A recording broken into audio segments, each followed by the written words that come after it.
Most of you, I'm sure, have been here many times, but we always have newcomers, so I kind of have to go through the spiel, right? My name is Kelly Kolodney, and I have been channeling the Angel Raphael since 1989. I had a spontaneous awakening back then as a young college student. At that moment, I was dating my husband, who's still with me 30 years later through all this ridiculousness, trying to get comfortable.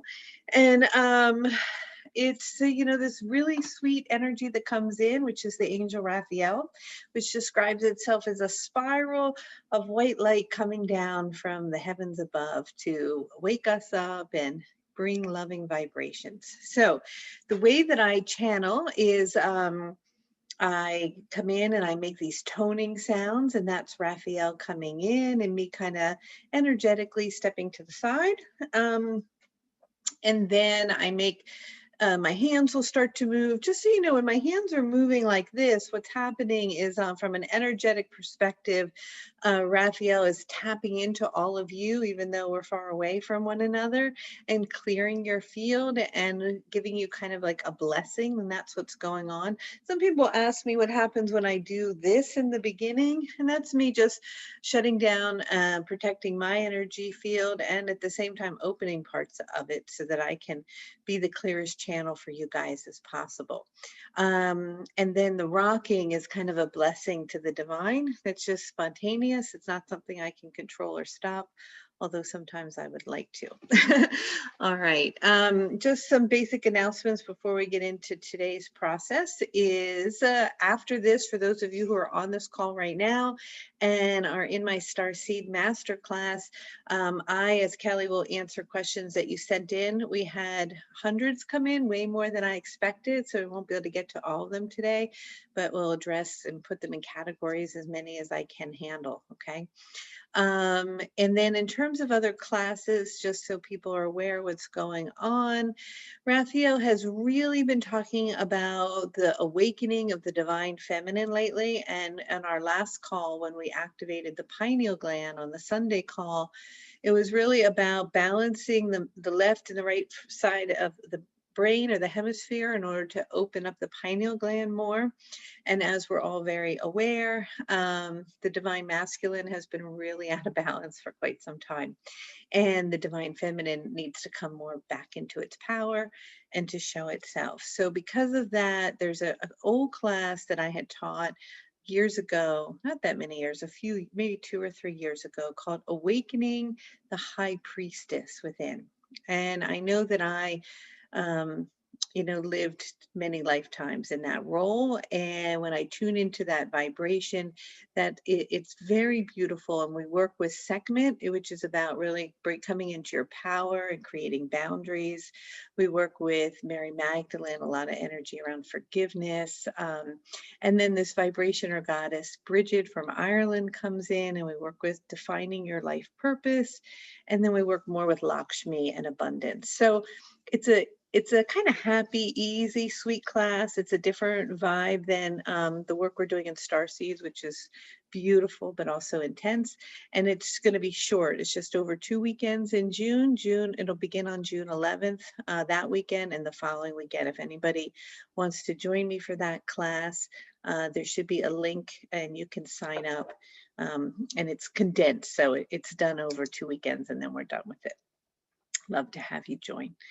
Any other announcements? I think that's everything. And then I will do another, I know a lot of people didn't get into the Starseed class and they wanted to, so I'm going to do another one because we're really building this grid around the planet, and people who feel very called to be in that class, we're doing very sacred work. And the more people over time that continue to come in and work on it, the more we're able to build that light grid.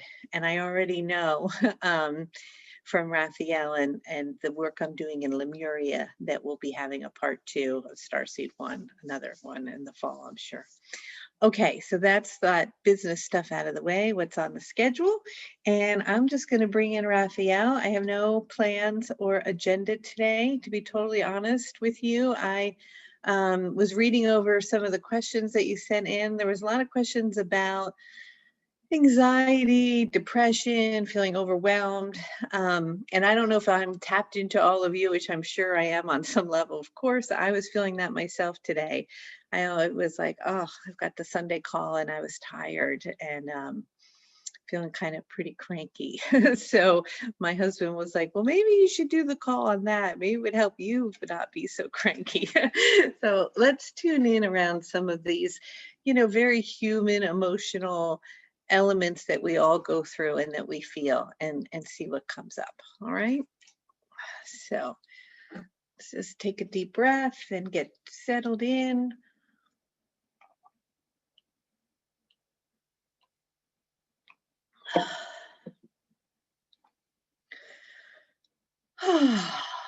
All right.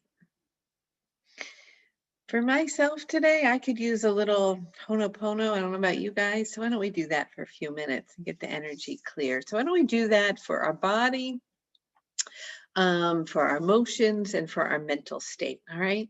So I'm sure everyone is familiar with that process. I always say it wrong, but it's the general three things, right? I love you.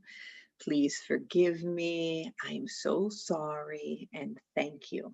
And when we say those things and we say it to something going on, usually you do it to someone else that you care about to clear energy, but you can also do that for yourself.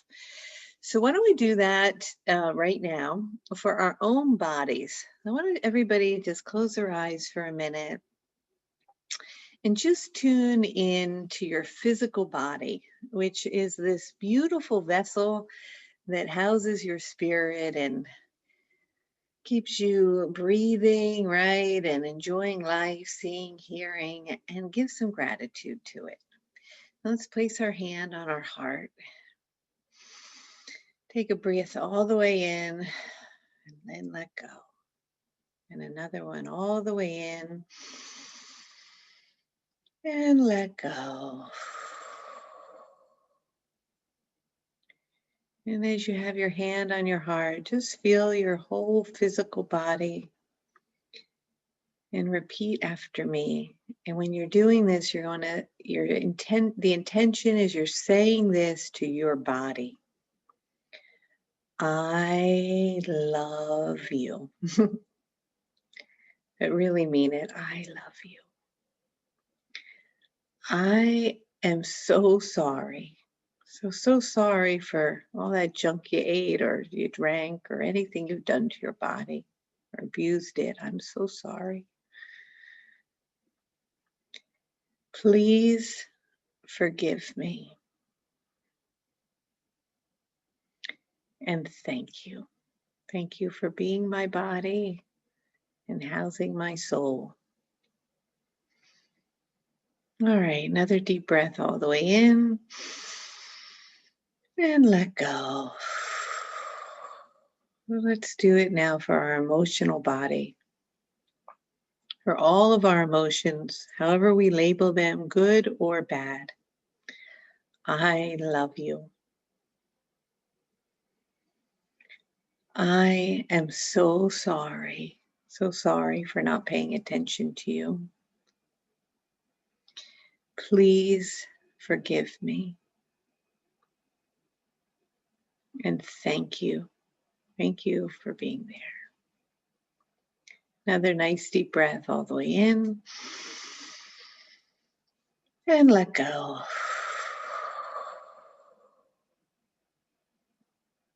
All right, let's tune into our mental chatter. Our minds, they can be helpful at times, right? So to our mind, you may even put your hand on your head for this if you want. I love you.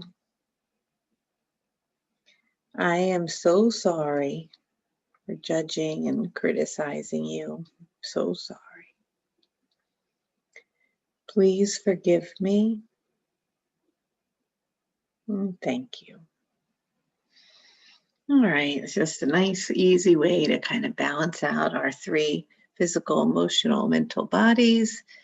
And now we will bring in Raphael.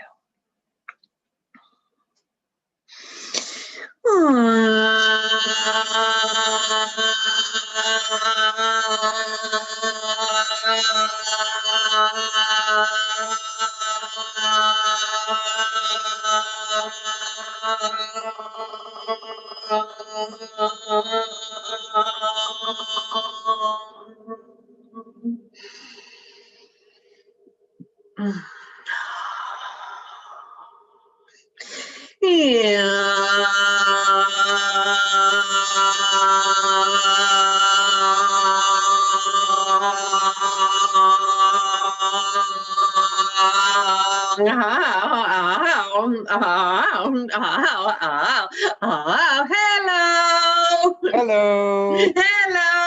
Hello. Hello. Hello. Hello.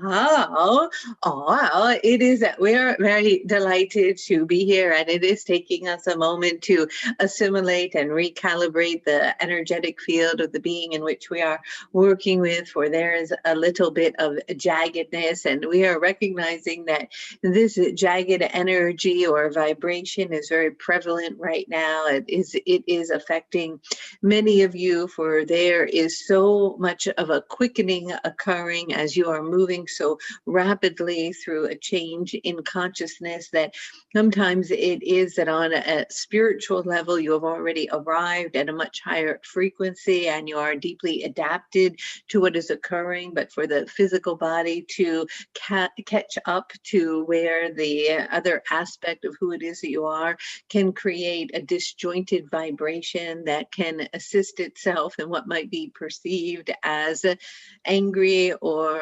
frustrated or cranky. And so we are just smoothing out the edges here to support our realigning with this vibration to speak to all of you. And at the same time, we are wanting to do the same for all of you, because it is that you are all moving very rapidly. And although you may not have full conscious awareness of this, it can create within the body a sense of disjointedness. And it is that some of you, as we are recalling, as Kelly was reading your questions, were asking about ascension symptoms. And it isn't one that she wrote down, but we would like to address it. and it is that this concept of ascension symptoms is that there is truth to this, in that you are operating originally from a certain vibration of density, and that is the mode of operation. And as you elevate your vibration, it is that it can create a sense of disconnect from an aspect of where it is that you are now to a part of self, in a sense that it's needing to catch up. And so anything that is remaining in the energetic field, especially in the physical field, that is still operating in the old paradigm, may surface to be seen, to be felt, to be healed, and to be dissolved, as if you're dislodging it, or in order to lighten yourself up so that you can match where you are in a more of an emotional and energetic level. And that is why we often talk to you about how important it is to drink lots and lots and lots of water, and to consume very clean food that is absorbing the sunlight and that is coming from your garden, or from a local garden where it is close to home and it is more resonating with what is needed in the physicality of your body, and to eliminate and to disconnect from imagery and things that perhaps may be disturbing to your consciousness. And to many of you are feeling perhaps even more sensitive to light, or to sound, or to large numbers of people, or to social events, or a need to feeling to be quiet, or to just be silent, and to be still, and to be by yourself, because that is a part of you recalibrating yourself and moving into these higher octaves. And so as you're doing that, it's like a part of your skin, like a snake almost, is being shedded, and you're building something new. And in the shedding process of the old, sometimes it can create a little bit of uncomfortability. Now, that is never to mistake that from the fact that you may have something deeply physical occurring, which is also from our perspective always something as well emotional, but that needs to be addressed on a physical level and taken care of, that you are not to dismiss anything or all things that are happening, but to also be gentle with yourself and know that this can sometimes be part of the process. We were just wanting to remind all of you of that for now. And so, what is it you are wanting to talk about? Hi, Raphael. We've got a bunch of questions that we've looked at, and the first one was, God said money was evil. Is this true? Oh,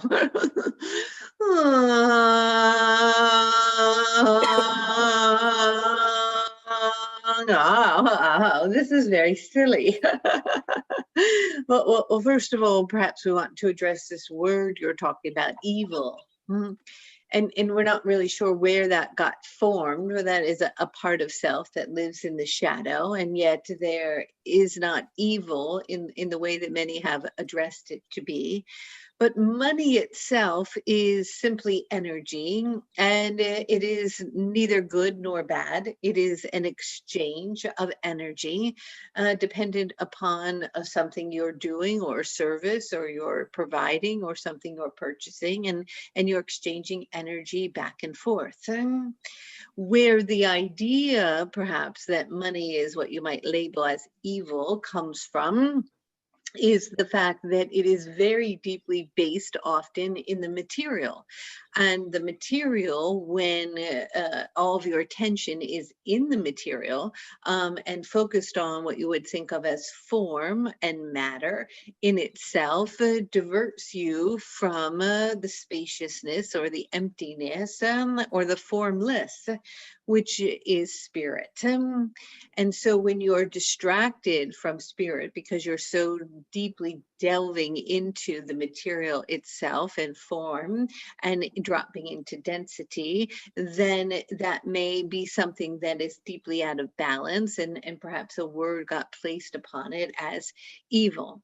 But it is that money in itself is not evil. Money itself is energy, and it is expansive, and you can have as much of it as you are wanting or as little as you are wanting, and you can do with it whatever you are wanting.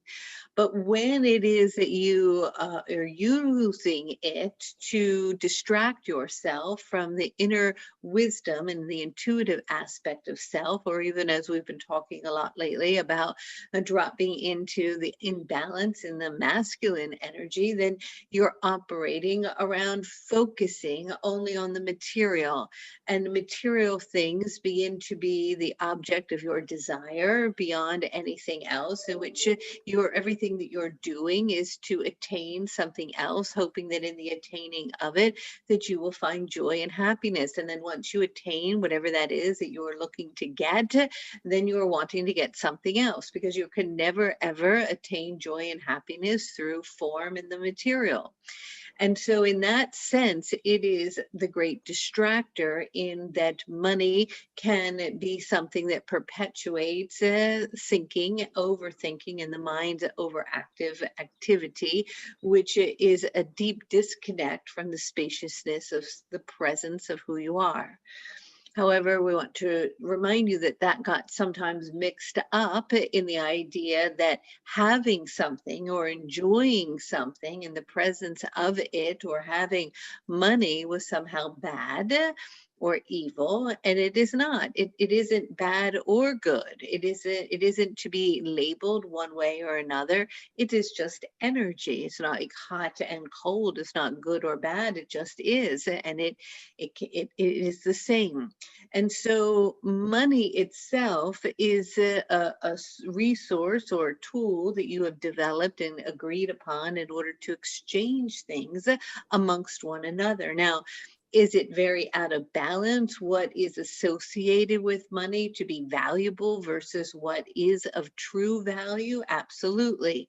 And have you collectively all chosen to agree that certain things have more value than others? With our perspective from the angelic realm, we don't really understand why certain things are valued more than others. And that is around your consciousness. And when the consciousness values perhaps a fancy car over something else like a beautiful tree, and that one is more valuable than another, then that is deeply out of balance. So it is that it is money has been something in your culture, in your way of being, in your way of living, that has caused a lot of drama, because it is also deeply connected to how worthy you are feeling. For if you are in lack all of the time and you never have enough, and it's impossible to have enough, and that is because you're vibrating with a frequency of feeling less than or unworthy. And a lot of that often gets imprinted on you depending on where you're born and your experience at an early age, and the belief systems that are imprinted about money, and that it is hard to get, or it doesn't grow on trees, or you have to suffer and struggle or work hard to have it, and all of those things, because there was a dogma of teachings, especially by religious teachings, that money was evil. But money in itself is just energy, and it is to be used to enjoy and to experience things. It is used to be shared and given to others, and with great generosity. It is to also be put aside or to be saved for a time in which perhaps you're needing it and you don't have the energy to fuel yourself to do the work needed to generate more. And so those three prongs around money need to always be in balance in order for you to be in integrity and to be in balance with it. But is it evil in the innateness of what it is? Of course not.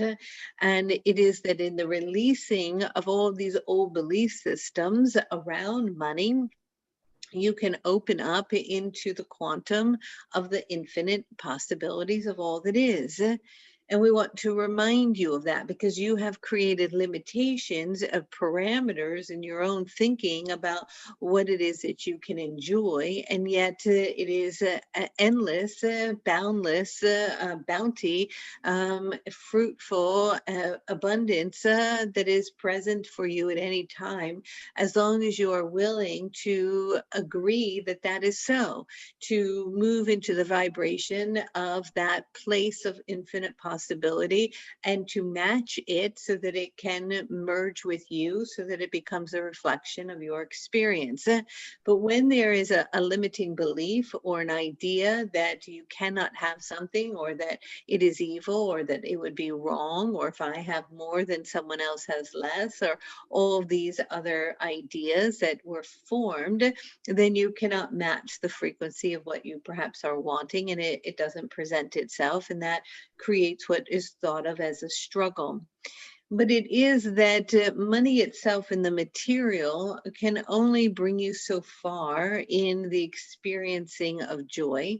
And as you are very well aware, across your planet, many of the beings that have no money are often known to be the happiest, because it doesn't create joyfulness when it is aligned with the material, because material is just form, and it is temporary, and it has a temporary lifespan of bringing you some type of contentment until you're wanting something else, or the desire is continuously there, looking to be fed, because you're seeking to be fed something outside of self. And that, if you were to label as evil, which we would never label it as that, but that which is then very out of balance, because it is truly that the joy comes from the opposite of material and form. It comes from the spaciousness of formlessness, of the presence of the emptiness, in the stillness, in the quiet, in the simplicity, in the moments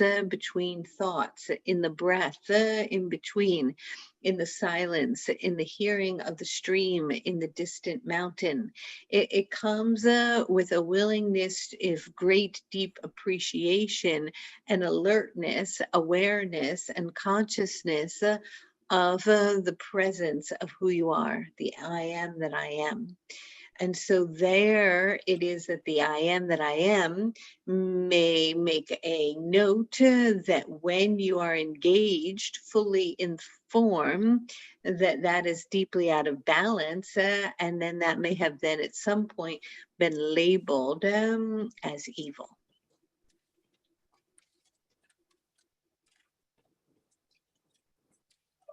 Thank you, Raphael. We have another question that you kind of discussed at the beginning, was how do I get rid of my anxiety? And somebody else wrote in kind of relating to that they feel so that it's difficult to connect with their spirituality and that they can't stop crying and feeling empty.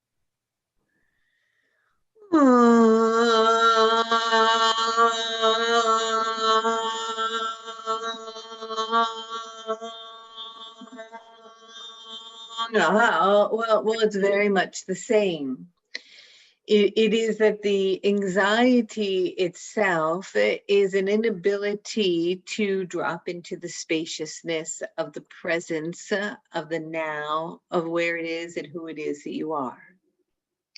For anxiety comes to the surface through the feeling or the energy or the vibration of worry and of fear. And worry is associated with a concern about your future. What will happen? What am I going to do? Why am I feeling like this? When is it going to go away? What is going to happen in the future? What is next? And it is a worry around something that you cannot control, that is in front of you. And the anxiety also can be a vibration or a thread that is coming in from your past of something that happened, an imprint or a trauma or a vibration that is sitting with you. And so the only way to, what one might call almost to escape in a sense from that energy, is to learn how to find your presence, your awareness. So we're wanting you to just take a moment right now and just take a nice deep breath. And in that breath, see if you can begin to identify your presence.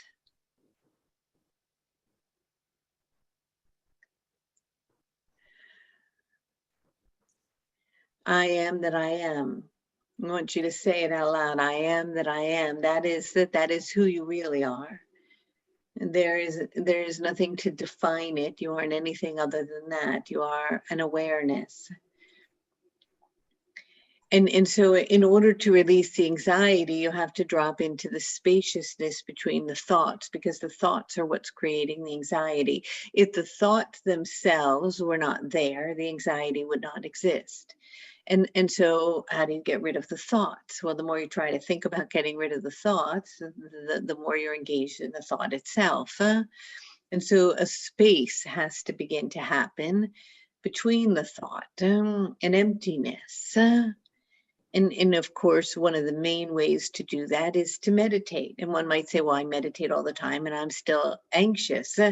But really, if you're really truly meditating for 20 minutes in the morning and 20 minutes at night, your anxiety level will drop about 85 to 90%. And it may completely dissolve. Because it is that in the meditation itself, and you can use your breath to bring you into the presence, because your breath is never breathing in the future. You're never really breathing in the future. You can only be breathing here and now in this moment. You cannot be breathing in the past. There's no breath to you in the past. It's only right here. And that is why all your great sages will talk about utilizing the breath in meditation and continuously bringing your awareness to it. And as the thoughts start to come in, you just watch them. You don't judge them, criticize them, give them attention. You just start to watch them pass by, and you keep bringing your attention back to the breath. Now you can use a sound or a mantra that you repeat over and over. Om Namah Shivaya, Om Namah Shivaya, perhaps is one that you can utilize, and you repeat it or chant or whatever it is you're wanting to do over and over. And as the thoughts come in, you're just watching them move. And the more you practice this, the more you begin to create spaciousness. And the more that you begin to create spaciousness, there is no place for the anxiety to attach itself to, because the anxiety can only present itself if it's attached to a thought. And if the thought is not there, the anxiety, it has nowhere to live. It has no soil, nothing to sustain itself in. It's just floating in an empty space of nothing, and it dissipates.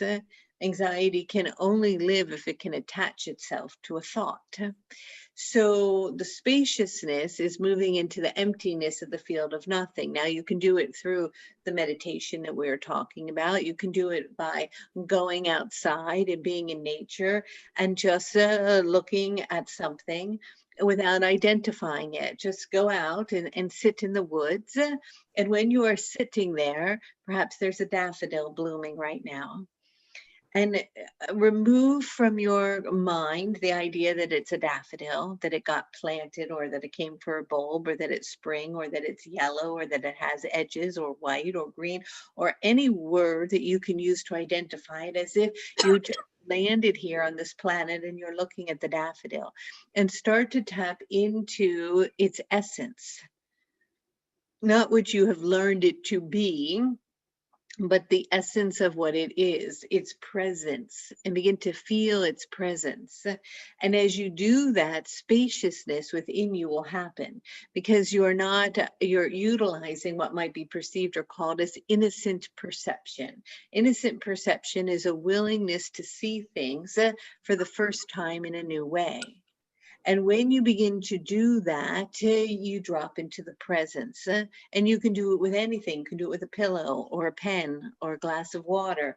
And you can just sit and look at it for a period of time in the empty spaciousness of it. And you might feel the texture of it, or something might have a smell or a sound to it, or you can just sit in silence and start to have an awareness in this moment of what you hear. You might hear a lawnmower or a bird or horn beeping, or whatever, wherever you are in the world, whatever you might be hearing. And as you just take the time to do that, the spaciousness happens and the thought dissolves, and then the anxiety is released. And so the perpetual anxiety or fear, anxiousness that many of you are experiencing all the time is something that has been perpetuated through your culture of a need to identify with the future and the past, and with the mind rather than the heart. And when you're always identifying with the mind rather than the heart, you're identifying with this masculine energy that we've been talking about now in many classes and recently, because that is so out of balance, because it is at the heart should be the driver of your experience, not the mind. And so the shutting down of the mind and dropping into the presence of the now is really the only way to fully embody that spaciousness, where you become aware of awareness itself. So let's just take a moment and just see if you can become aware. Can you be aware of your presence?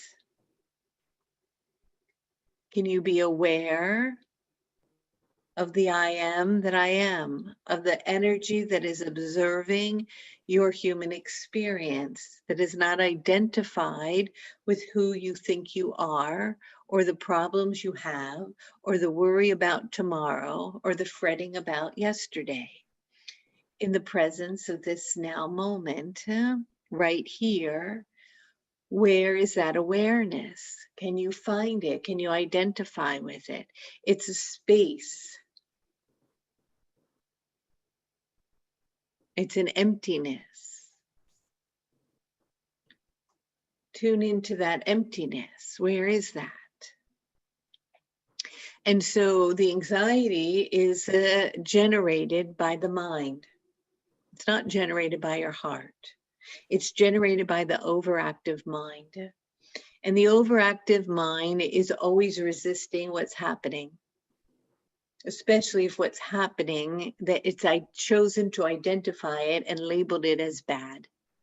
So I am upset about X, Y, and Z, or this has happened to me, and I've decided that it is bad.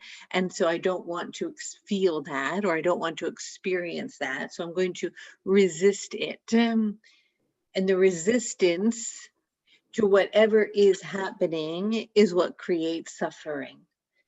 And you might want to write that down and put it everywhere all around your house. The resistance to what is creates suffering.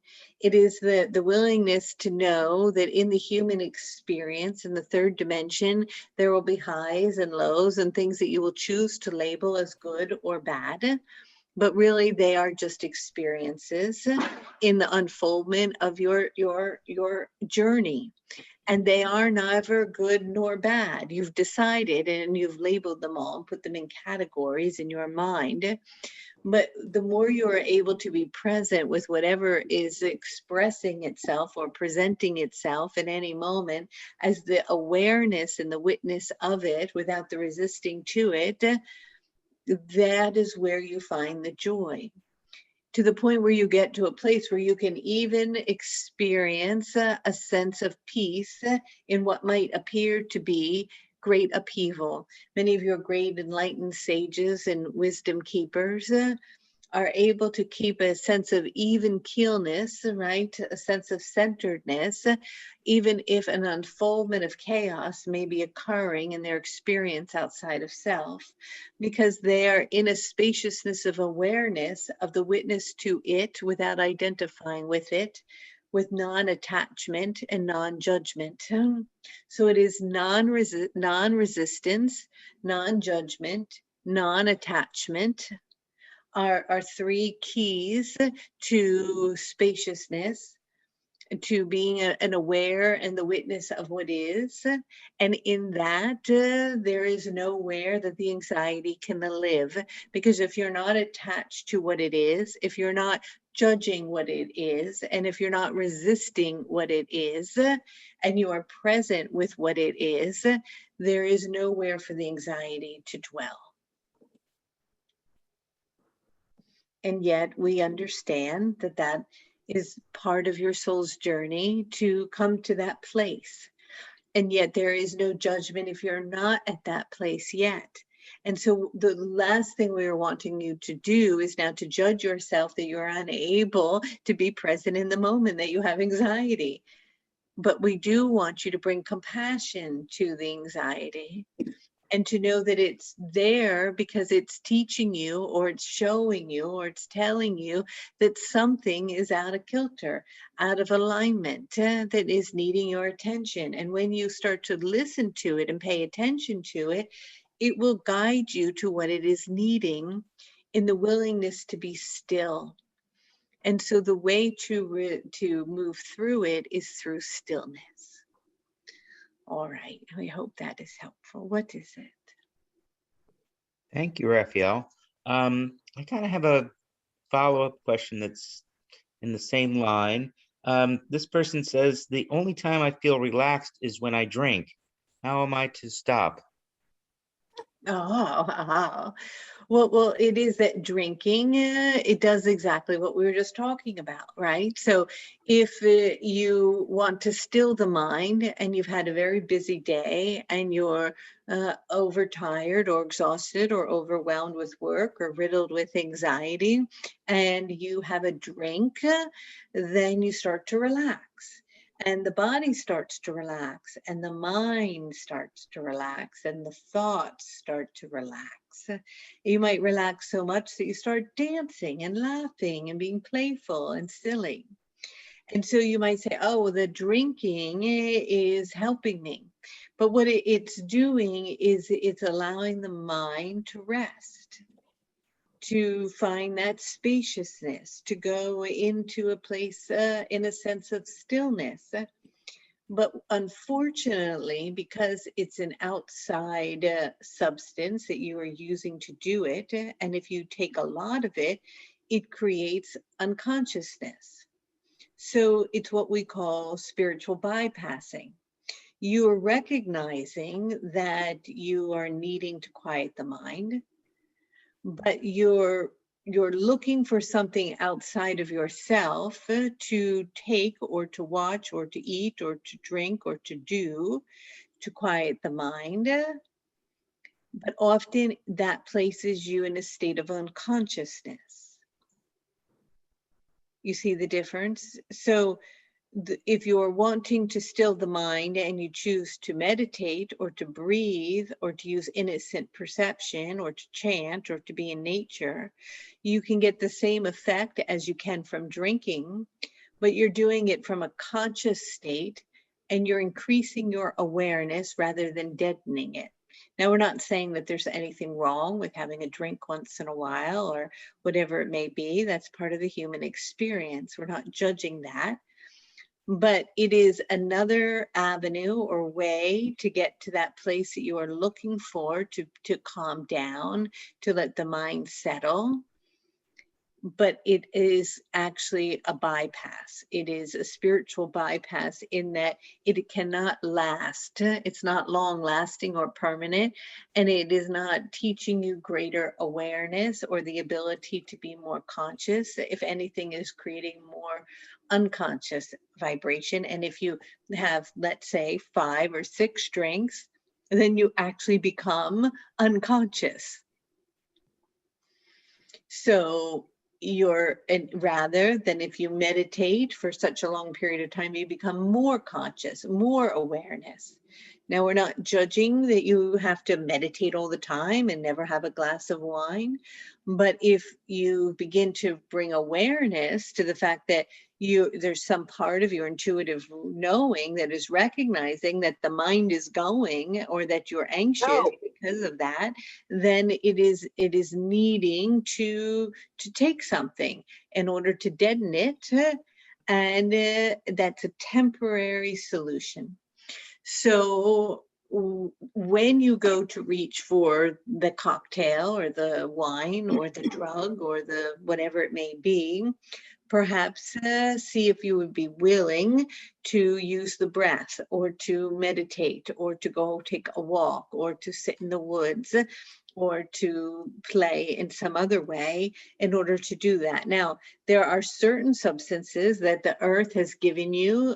They might even be hallucinogens or things in nature that are born that are plants to be used just in a very sacred way to expand consciousness, to broaden your perspective, and to break down the parameters of the boxed way of thinking into higher dimensions. But when it is utilized regularly, then it is no longer sacred and it is no longer supporting you in its original intent, which was to be used in a ritual, sacred setting around a fire with the elders who have great wisdom and knowledge to break through a part of consciousness. And you can also have those awakenings at times where you have a cocktail or a glass of wine. It may open you up in a creative way, or smoke something to see in a new perception. but it is the repetitiveness of doing that to numb yourself and to create the spaciousness of allowing the thoughts to settle that is out of alignment with creating higher awareness and consciousness. It's only to be utilized sparingly in certain circumstances, but it is the repetitive use of it that becomes what would be thought of as an addiction or labeled as so, where then it is complete spiritual bypass from actually dealing with what is needed to be dealt with. Thank you, Raphael. You talked about how we can get into new, higher states of consciousness. I have a question here from someone that says they are starting to connect with different energies and entities and going multidimensional, and they want to ask, what should they do to protect and prepare themselves with such intense energies? This is very fascinating around this whole information around protecting. Because protecting oneself from what might be thought of as evil or dark energies or entities are actually only a parts of self that are looking to be healed. And that can be confusing.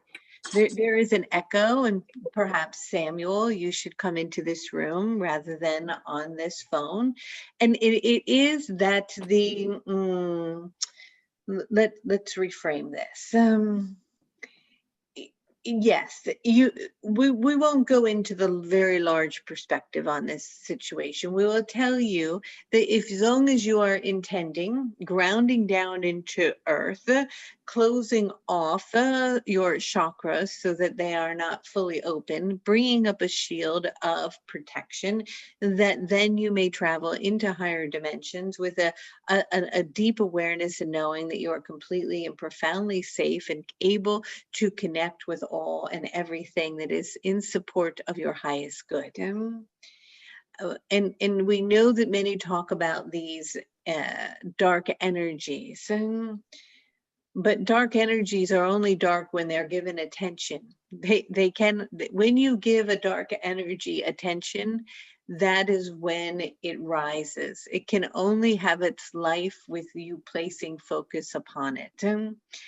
And so it is very important to, yes, you may protect yourself, but you're not doing it in that you're worrying about an energy that is negative. But we don't even like to use that there's dark energies or that there's negative energies. Those are just lower vibrations of parts of self that are still needing to be resolved, healed, and seen. That's all they are. And if it gets what many call attached, it's a part of a part within your own being, within your own frequency that's vibrating somewhere that is matching that, because it can only attach to you if there is a match. And that attachment then can be an opportunity for where that low frequency is, it is needing to be healed, to bring light to it. And as it is healed, the attachment dissolves. But if you are doing this work, yes, because you are still operating in the third dimension, and there is a soup of collective consciousness and a soup of different experiences and vibrations and frequencies and entities and energies that are still identifying as separate, in this dimension, protection is essential. But as you are operating in higher octaves of higher dimensions, the need to protect becomes less and less and less, because you're operating with beings at such high frequencies that what are you protecting yourself from? Nothing, because it's at a higher vibration. Perhaps that's somewhat helpful, we're not sure. Thank you, Raphael. The next question that we have is, you say not to watch TV, but is it okay once in a while? You are very funny. It is that when we talk about the black box, it is that especially those who are listening to this call, who are actively participating in the awakening process and the raising of consciousness, are extremely susceptible to the vibration that is emanating out of the television.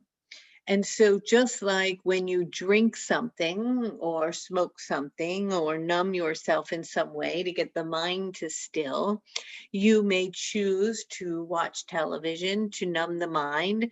You even call it numb watching television, right? To you had a long and hard day and you just want to be quiet and watch something silly and not have to think.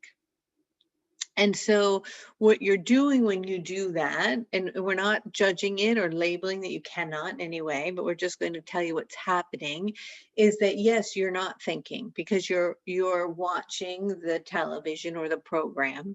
But what you're doing is you're plugging in literally to that consciousness of whatever is being emanating or projecting out from that. And through that, and that's why there's commercials, right? Because you are then very susceptible to programming of information. Because your mind is in a state where it can easily be programmed because it is numbed. And so it's very important that if you're going to watch television, that you don't do it right before you go to bed, because you're receiving then the consciousness of what you're choosing to watch, and that's affecting your whole electromagnetic field. It's completely affecting your vibration, your consciousness, and it bleeds even into the next day and so on, to the point where if you're watching, let's say, a murder mystery over and over and over, you start to become fearful or wondering if someone's lurking in the bush or whatever it may be, because that is where your consciousness is being programmed. So it is very important to, just like you selectively choose to eat healthy and organic and beautiful food and vegetables and so on, you have to really choose the menu of what you're going to allow yourself to be programmed and the consciousness you want to align with. Is it violent? Is it sexist? Is it whatever it may be? Is it perpetuating a certain consciousness of something? Now, if you're choosing to watch something where the mind does not numb itself because it's intellectual and you're still needing to think while you're watching it, if you're watching something so dumb that you're not thinking at all, that is when you become unconscious, which does allow the mind to rest, but it's very much like the drink. It's a spiritual bypass. Yes, it brings you into stillness, but in an unconscious way. If you're watching something that's stimulating, a documentary, or you're learning something, or it's about consciousness or spirituality, or learning about the environment or whatever it may be, or a system or new technology and so on, you're still utilizing the mind and you're engaged in learning. And so you're still conscious. But we're saying if you're wanting to be to watch something that's silly and makes you laugh and to be unconscious, that's okay. Sometimes that's the only way to allow the mind to rest, and that you don't have to diligently all the time when you're tired go and meditate.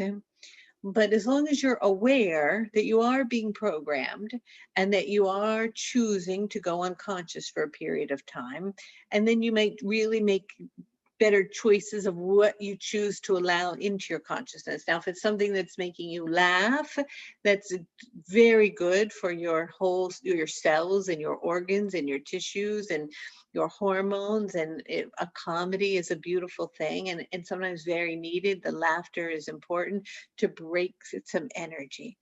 So just have very conscious awareness of what you're choosing, knowing that you are choosing by whatever you choose to program yourself. And what do you want to program yourself with? Well, that's up to you. Thank you, Raphael. I think we have time for one more question. It is also along the line of consciousness, but at a different state. What about the information we receive in dreams? This person's having lucid dreams at night and doesn't know how to interpret the information properly.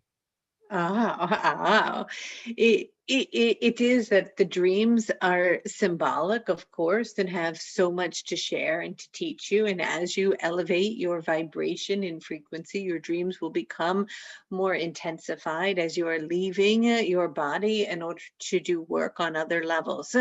It is very important at the moment of the dream to write down what it is and to have a journal next to your bed. And if you cannot decipher the meaning of it, allow it to sit for several days and then go back to it. There are always beautiful messages that are being conveyed. And for this particular person, we're wanting you to know that you're traveling in what many call an astral travel and working on higher dimensions during your sleep time.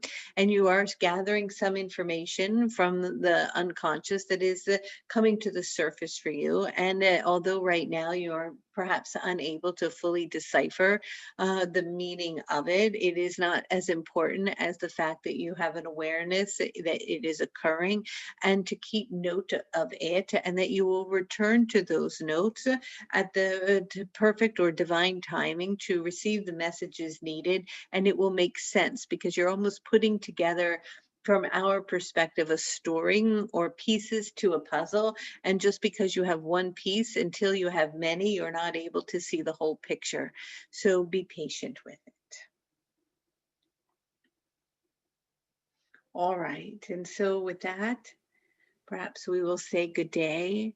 We are hoping from our perspective today that we're not being scolding with all of you, but we want to remind you that you are rapidly increasing your awareness.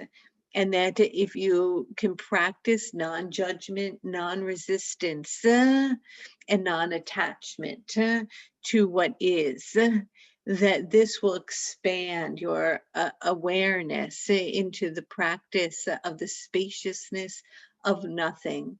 And in that spaciousness resides the joy and the peace, the stillness and the beauty of the magnificent journey that you are on, supporting you to feel that joy that you're all seeking.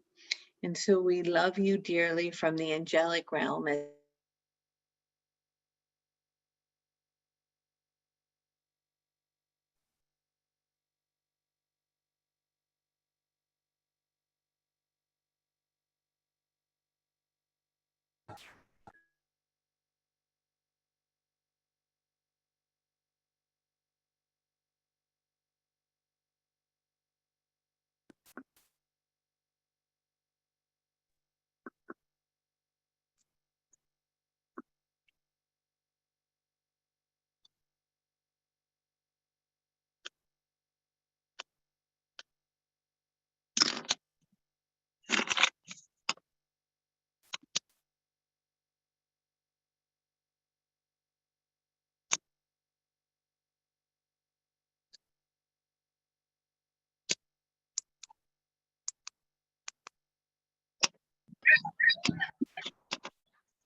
All right. Well, thank you everybody for attending the Ask an Angel call today. Great to connect with all of you, and I will see my star seeds at 3:30. For those of you who want to get on for Q&A with me, I'm not going to be channeling.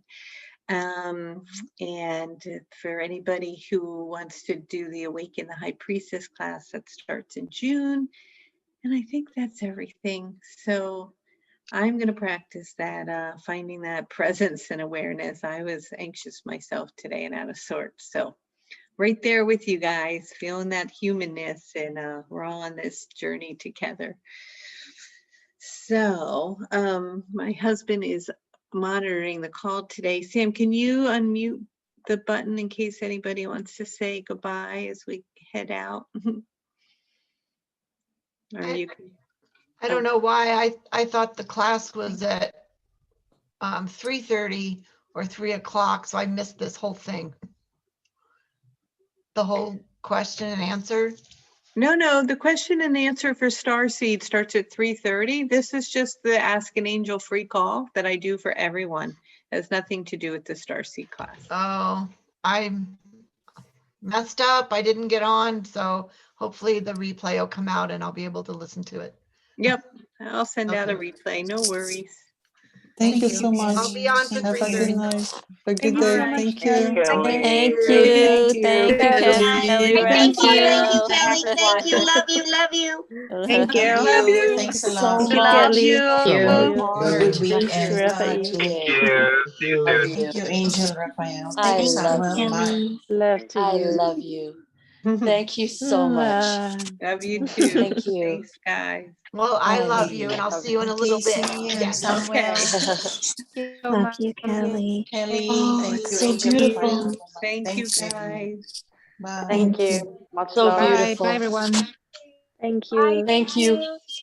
Bye, everyone. Bye, Kelly. Bye. Thank you so Bye, much. Kelly. Bye. Sure thing. See you at Love you. 3:30. Love you. Love you. too. Bye. Hope you feel better soon. Oh, thanks. All right. I think I'll turn it off. Everybody. Bye. Okay. Bye, everyone. Bye. Have a good weekend. Bye. You too.